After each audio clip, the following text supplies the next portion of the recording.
The Undercountry Music News is an excerpt of the weekly internet broadcast Undercountry Music, which features music from great country artists you won't hear on mainstream radio, as well as a roundup of the most interesting country music news of the week without all the fluff. This program you're listening to right now contains only the news portion of the show. To listen and subscribe to the full weekly episode containing the music and interviews, please visit undercountrymusic.com or simply subscribe to the Undercountry Music Podcast on iTunes. Let's get into it. Wow. Love it. You know what? I had to take a picture of myself here doing the show in my kitchen, and I just now posted it to the Undercountry Music Podcast Facebook page. So if you'd like to see sort of what I'm working with here tonight, just kind of go over to my my Facebook page and you'll see it. I think it's facebook.com/undercountry.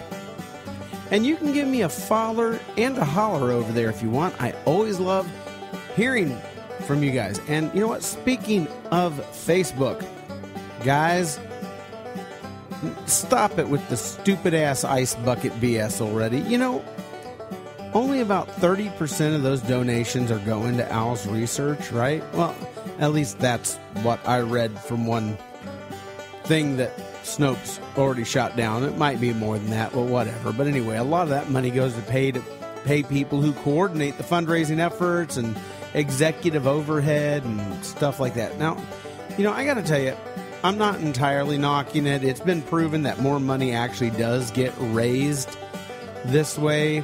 So it is what it is, but enough with the ice buckets. I don't need to see every last damn person on the planet dunk a damn bucket over their heads. If you are so hot on owls or whatever charity you're so hot on, go support it. Go volunteer for them. Give them your money, whatever, you know. Otherwise, you know, get that crap off my Facebook feed already. I want to see, you know, funny cat stuff again. That's just me. Because, you know what? I don't like it in my news feed, but what I do like in my news feed is what is the latest and greatest with country music news. And that's what I explore right here every single week, because it's time for the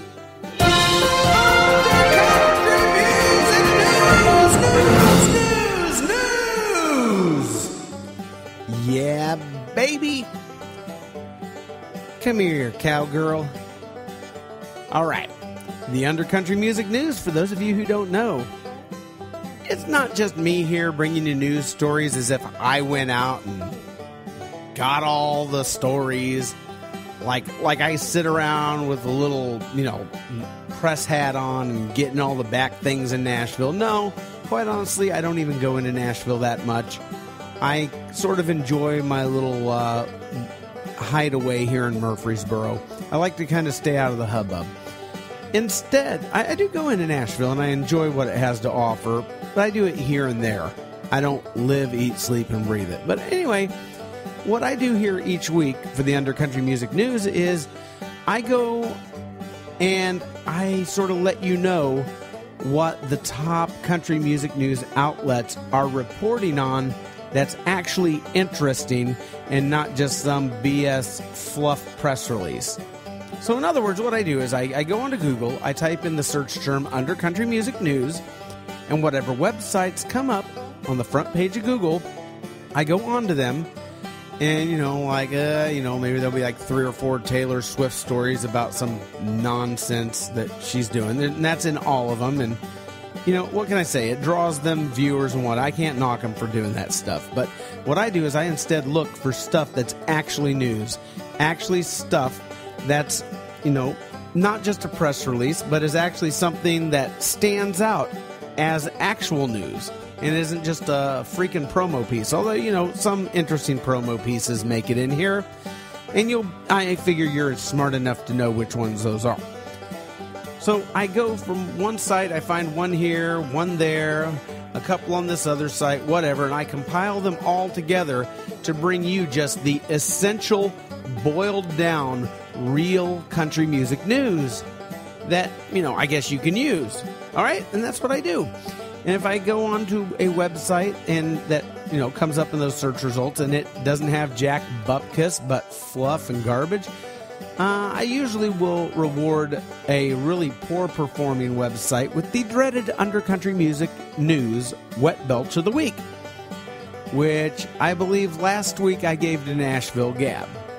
Let's see how they do this week. All right, let's get it going. Let's get into it. Yeah, that's my tagline, right? Don't I say let's get into it? I think I do. My brain is mush right now. But okay, over at CMT. Now, last week, I read a short blurb about Angeleena Presley from the Pistol Annies releasing some new material. And I don't recall at the moment which news source I was bringing that to you from.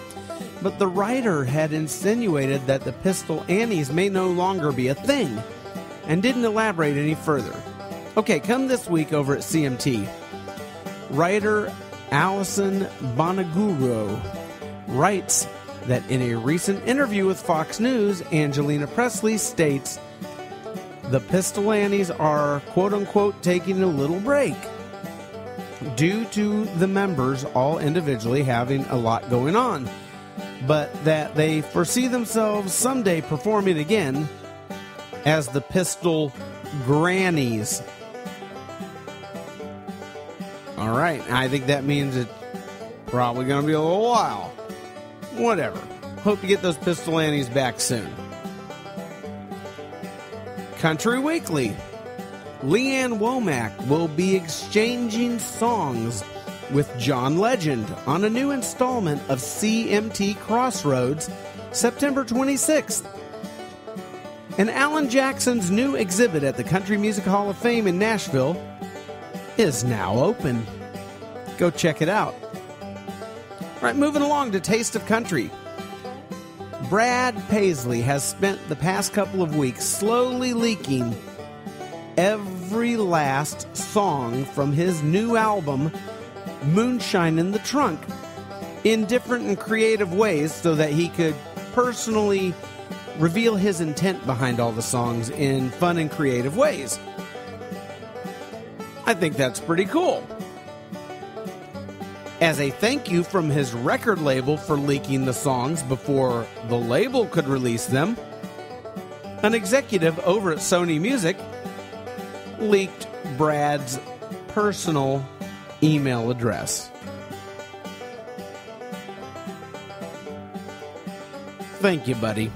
All right, over at GAC, a new show called Flippin' RVs, which I do every time they're driving slow in front of me, is premiering on GAC September 3rd.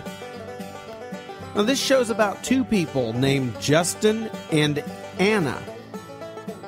I assume these two are a couple, but the article doesn't really specify. Just that they spend a really, really long amount of time together. Okay? Anyway, they look all over America for trailers and RVs needing renovations. In other words, beat up junkers. They take them and return them not only to their former glory, but also modernize the heck out of them. Probably something like Pimp My Ride. Something like that, okay? Now, I know that's not really about country music, but it could sure make you king or queen of the trailer park you're listening to me from. Also, GAC is reporting that Trisha Yearwood's cooking show on the Food Network called Trisha's Southern Kitchen is a finalist for the Cablefax Program Awards for the category of Best Host Food, which she actually won last year. So good luck, Trisha. We hope you get it. Take a sip of coffee here. I got one of those wire mesh coffee filters so I could quit drinking cowboy coffee with all the grounds in it. That was getting old. Okay, over at The Boot. Checking in with theboot.com. Carrie Underwood has announced that she is pregnant.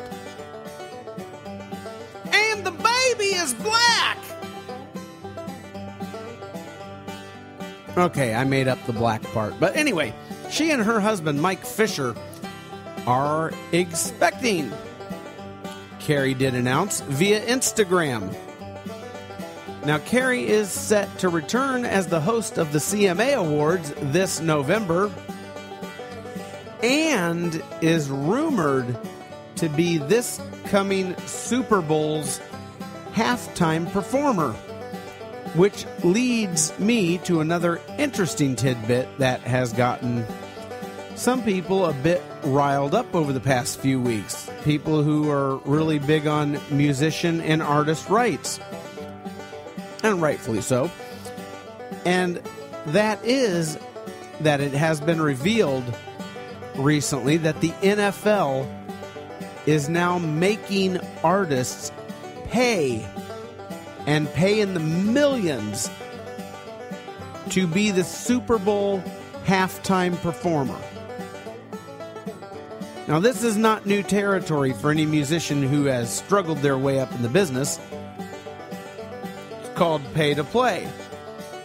And on the bottom feeder side of the industry, where I've been residing pretty much all my life, it's usually a practice employed by venues to make sure they cover their expenses for the night when, in other words, make the artist rent out the hall. Except, I don't think there's going to be any worry about the hall not having a butt in every seat on Super Bowl Sunday, So that doesn't really apply here. So it's just the NFL sees a way to wring an extra million out of someone. Now, I have personally never paid to play, nor would I, as I value myself and what I do as an entertainer. I mean, if you don't value yourself, how do you expect anyone else to value you? Now, I have done the deal where I've agreed to sell tickets, and if I didn't meet the minimum requirement for ticket sales, I would have to make up the difference in order to have a spot on the bill. I tried that twice in the 80s, and it wasn't a real good experience. Now, some entertainers make the direct ticket selling thing work. In Vegas, they refer to this as four-walling. The entertainer rents out the hall for the night and then runs around and hustles to fill it. They run around doing little promo spots and getting out on the street and entertaining people one-on-one, giving them a little taste of what they'll get that night, and selling tickets right then and there. Now, to each their own. If it's in your blood to get out there and do it that way and you just absolutely love it, that's one thing. But for the most part, I would normally discourage musicians from ever paying to play in any situation, especially if the person is trying to talk you into it and then tries to tell you how you're going to benefit from all the quote-unquote exposure you'll get. Now, that word exposure, that's the red flag word that tells you that it's complete BS. Now, if you do go do a gig for exposure where you don't pay to play, you just go out there and do it for free for exposure, and you happen to land something good from it, you just consider that a nice bonus in this business. It's not something you count on. But I would never take a gig because some slick talker's trying to convince me of all this exposure and what it's going to bring me. No, usually what it brings you is people find out you came that night for free, and then they try to get you for free too. I've been around way too long to fall for this crap anymore. So, either as a musician or in my DJ business. But anyway, moving right along here. Oh, yeah. Now, Carrie Underwood, they're thinking about having her do the halftime show.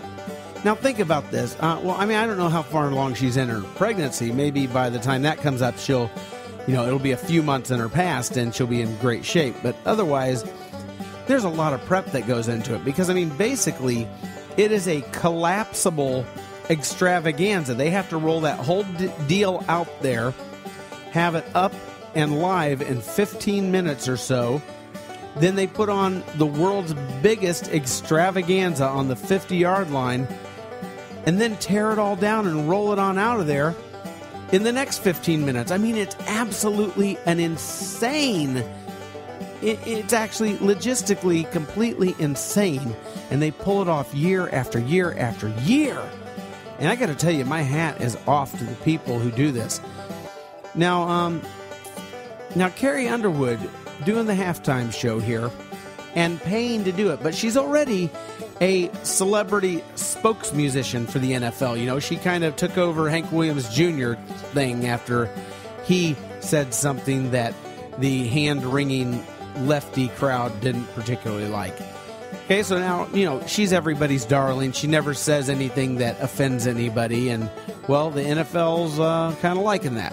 Because, well, you know, whatever, you know, it's business. So here's the deal. Now, is Carrie going to pay them millions of dollars, or is she going to make a deal where she now goes on and is the spokesmusician for the next year for the NFL? Is she going to do that for free for the privilege of going out and busting her ass to put together this crazy logistical nightmare known as the Super Bowl halftime show for absolutely no pay? That's nuts. I would say, Carrie, don't do it. Tell them where to shove it. I definitely would. You got the clout, baby. You don't need it. All right? Anyway, in other news over at the Boot, bluegrass legend Del McCoury will be honored by the Berklee College of Music with an American Roots Master Award during an upcoming concert of his, which is scheduled for September 12th. Very well deserved. Over at Nashville Gab, now they did get the wet belch last week. I had some choice words for them. And, well, looks like they stepped up their game a little bit this week, and I'm glad to see it. Because they've got an article on the band Shenandoah, who will be reuniting with former member Marty Raybon for a new tour. No word on whether or not they'll be releasing any new music or just mailing in their old hits for a quick and dirty paycheck just yet. Let's hope they crank out some new music, like Shenandoah. Also, Nashville Gab is reporting that Jason Aldean will release his 6th studio album entitled Old Boots, New Dirt on October 7th. Let's check in with the 615. Give me a little sip of coffee here. Getting cotton mouth. I haven't gotten cotton mouth since I used to smoke pot. All right, over at the 615. Last week I had the unpleasant job of bringing you the news of Josh Gracin reportedly leaving a suicide note on Facebook. Well, this week I have the pleasure of reporting that Josh Gracin is back out on tour. And at least on the surface, appears to be in decent spirits. Now that seems a bit sudden to me for someone who was just undergoing evaluation because he was thinking about ending his own life. I've been on tour. Now if there's any setting that would make, a person surround themselves in a false reality, which isn't always the most healthiest setting, I would say life on the road would certainly be it. Especially with all the downtime you got, like sitting in a hotel room, trying to figure out something to do. I guess he can go do radio interviews or whatnot, but, hopefully this will all remind him of all the great reasons to live.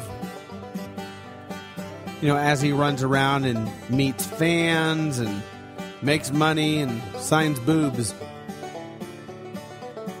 Also over at the 615, you can get a listen at the new release by Hal Ketchum called I'm the Troubadour.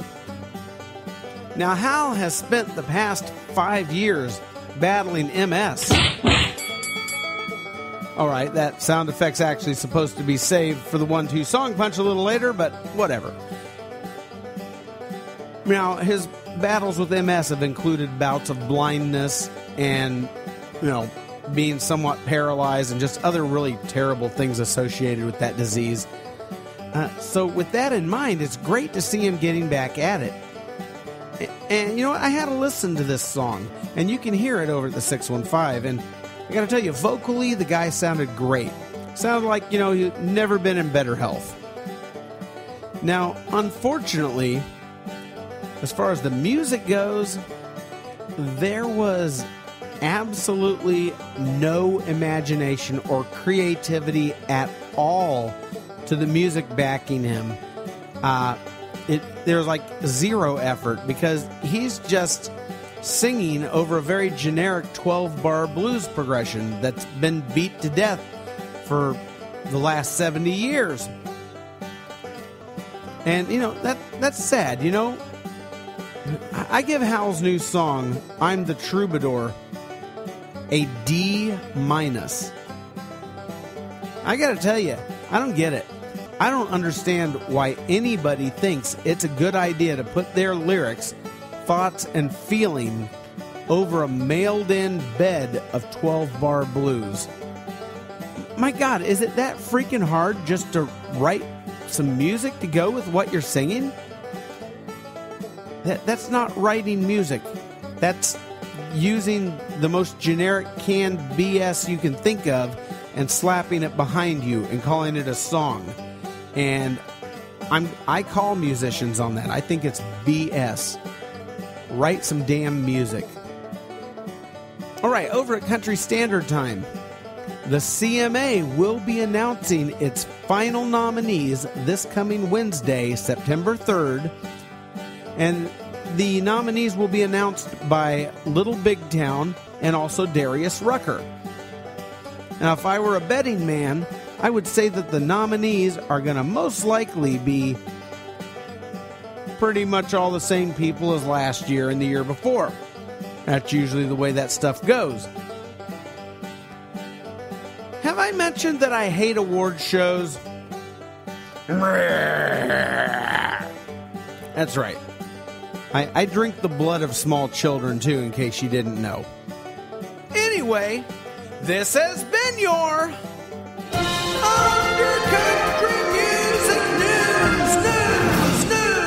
News. Yeah! News you can use, along with a taste of my own views, which you may or may not like. But they mine, and I'm going to say them. I'm too old for this crap. I don't run around kissing everyone's butt in town. I say it like I feel it. And nothing I like feeling better than some bovines. I like to feel bovines. Thank you for listening to the Undercountry Music News. The Undercountry Music News is just a small excerpt of the weekly hour-long internet broadcast Undercountry Music, where I, Neil Smith, not only round up the week in country music news and put my own spin on it, but I also play music and have great interviews by lesser-known original country acts, the kind that you won't hear on mainstream country radio. If you're thirsting for that, get on over to undercountrymusic.com where you can listen and subscribe. You can also subscribe via iTunes to Undercountry Music. Thanks so much. Stay under, stay country.